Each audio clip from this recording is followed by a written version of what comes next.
ये मेरे बड़े बोले भाई कह रहे थे कि कृषि को उभारने का काम किया जा रहा, नहीं, झूठ बोल रहे हो। 2015 में आपने सीएडी खत्म की, सिंचित क्षेत्र विकास विभाग खत्म किया केंद्र ने। झूठ बोल रहे हो आप कि कृषि को उभारने का काम कर रहे हो। आपने बोनस जो राज्य की सरकारें देती थी खत्म आपने किया। झूठ बोल रहे हो आप कि किसान आगे बढ़ रहा, किसान की आत्महत्या का आंकड़ा बताना बंद किया केंद्र की सरकार ने बंद किया। सभापति महोदय, खेती खेती नहीं, ये जमीन भी बेचना चाहते हैं बड़े पूंजीपति के हवाले, इसलिए तीनों अध्यादेश साथ लेके आए। एक दूसरे से जुड़े हुए ये चीज, इनको अलग नहीं किया जा सकता। ये क्यों नहीं बता रहे कि एमएसपी पर खरीदेगा, बाहर भी कोई खरीदेगा तो जी प्रधानमंत्री जी कह रहे हैं, तो प्रधानमंत्री जी तो अच्छे दिन आने की भी कह रहे थे, प्रधानमंत्री जी तो काला दिन वापिस आने की भी कह रहे थे, प्रधानमंत्री जी तो 15-15 लाख खाते में आने की भी कह रहे थे, प्रधानमंत्री जी तो 2 करोड़ रोजगार की भी कह रहे थे, पर हुआ तो नहीं। कैसे मान लें?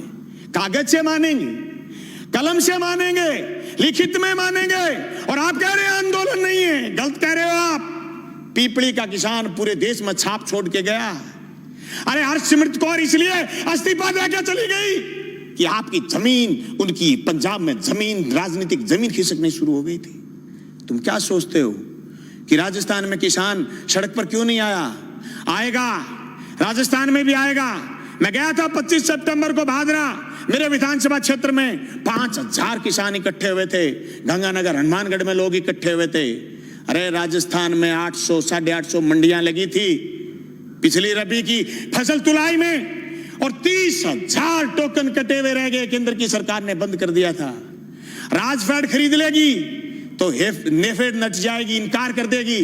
अभी मूंगफली किस में ये किया, ये तो अध्यादेश बुलाने के लिए, सदन बुलाने के लिए बात आ गई, और माननीय उपनेता विपक्ष के और इन्होंने ये प्रयास किए होंगे कि मूंगफली की खरीद शुरू करो, नहीं तो केंद्र ने हाथ उठाने शुरू कर दिए।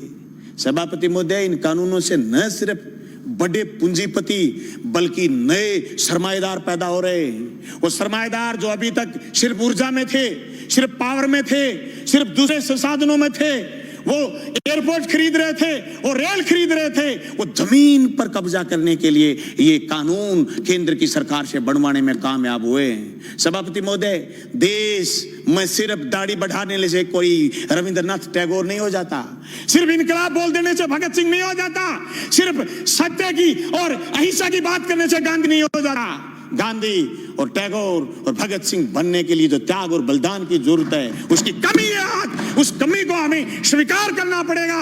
देश के किसान को आगे ले जाने के लिए जो सिर्फ कानून, 3 संशोधन कानून लेके आए, न सिर्फ हम ये कहना चाहते हैं कि कानून ठीक लेके आए हो, लेकिन इस कानून में भी एक चीज हम और चाहते हैं। आप भी ये लाइन लिखते कि एमएसपी से नीचा मंडी में भी खरीद नहीं करी जाएगी, तब पूरे राजस्थान समेत पूरे हिंदुस्तान का किसान कहता कि राजस्थान की विधानसभा में ऐसा कानून आया है जो केंद्र की सरकार को पटकनी देने वाला कानून बन के आया। मैं समझता हूं मेरा ये प्रस्ताव आप स्वीकार करें। सभापति महोदय, ये मजाक नहीं कि आप ये कह दो किसी आदमी से कि तेरी जमीन मैं ठेके पर ले आऊंगा, जमीन ठेके पर ले ली, और फिर उसको ये कह दो जैसे पेप्सिको ने पंजाब में कहा था कि आलू बोइए, आलू बोलिए, 1 साल खूब खरीदे, दूसरी बार फिर किसानों ने आलू बोए, कॉन्ट्रैक्ट कर लिया, आलू ज्यादा पैदा हो गए, पेप्सिको खरीदना नहीं चाहती थी, एक कड़ा ले आए, कड़ा, और इस कड़े के अंदर से जो आलू गुजरेगा हम तो सिर्फ वही खरीदेंगे। आलू सड़क पर गया, टमाटर सड़क पर गया है। आवश्यक सेवा वस्तु अधिनियम खत्म करने का परिणाम यह आएगा कि 200 रुपए किलो आलू चला जाएगा, प्याज चला जाएगा, टमाटर चला जाएगा, महंगाई आसमान छू जाएगी, इनके हाथ कट जाएंगे।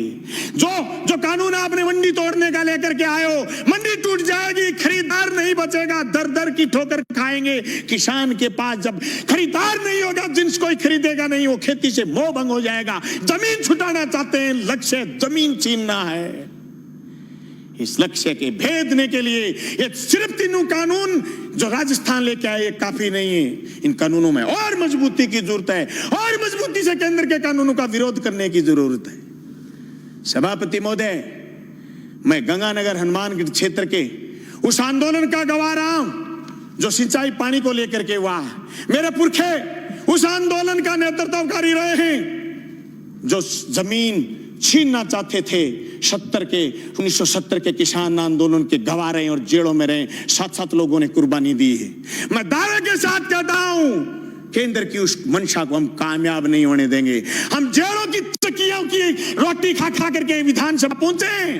मजाक नहीं है जो आपके कानून लागू कर दोगे। आप कह रहे हो आंदोलन नहीं है, आंदोलन की बात कर रहे हो, रड़क पार देंगे रड़क, पर तुम्हारे काले कानून किसी भी रूप में लागू नहीं होने देंगे। जमीन उसकी होगी जो जमीन जोतेगा, जमीन उसी की रहेगी जो जमीन जोतेगा। जमीन अदानी और अंबानी की नहीं होगी, मंडी उसी की होगी जो मंडी में काम कर रहा है। मंडी से बाहर दूसरी मंडी का जो सपना आप दिखा रहे हो, ये सबज बाग हम आपका कामयाब नहीं होने देंगे। सभापति महोदय, मैं उस मेरी क्षेत्र का किसान हूं जहां आज से 20 साल पहले सीएडी ने खाड़े बनाए थे। जब मैं मंत्री जी से मिला, सिंचाई मंत्री से कि हमारे खाड़ों की मरम्मत करो, बोले केंद्र ने सीएडी बंद कर दी, हमारे लिए ये मौत का फरमान है। ये तीनों कानून भी मौत के फरमान है। सभापति महोदय, मैं ये कहना चाहता हूं, ये सिर्फ 3 कानून यही नहीं है, भविष्य के कानून और बता रहा हूं। नया बिजली का कानून लेकर के आएगा केंद्र। सारे हिंदुस्तान की पावर अदानी को सौंपने का मन बना रखा है। अंबानी को, अदानी को देश लुटाना चाहते हैं। एनजीटी पर स्पेशल कानून लेकर के आ रहे हैं। पर्यावरण पर कानून लेकर के आ रहे हैं। पर्यावरण के नाम पर जो असम से कोयला नहीं खोद पाए थे, उसके खिलाफ भी एक कानून लेकर के आ रहे हैं। ये देश की संपदा को लुटाना चाहते हैं या झूठ बोल रहे हैं। एयरपोर्ट उनको दे दिए, रेल उनको दे दी, तेल उनको दे दिया, या झूठ बोल रहे हैं जल और जंगल जमीन देना चाहते हैं। हम इसकी मुखालफत करते हैं। न सिर्फ मुखालफत राजस्थान की विधानसभा में करते हैं, सड़क पर करेंगे, लड़ेंगे, सीने में गोली खाएंगे, पर जमीन नहीं जाने देंगे। इनकलाब जिंदाबाद।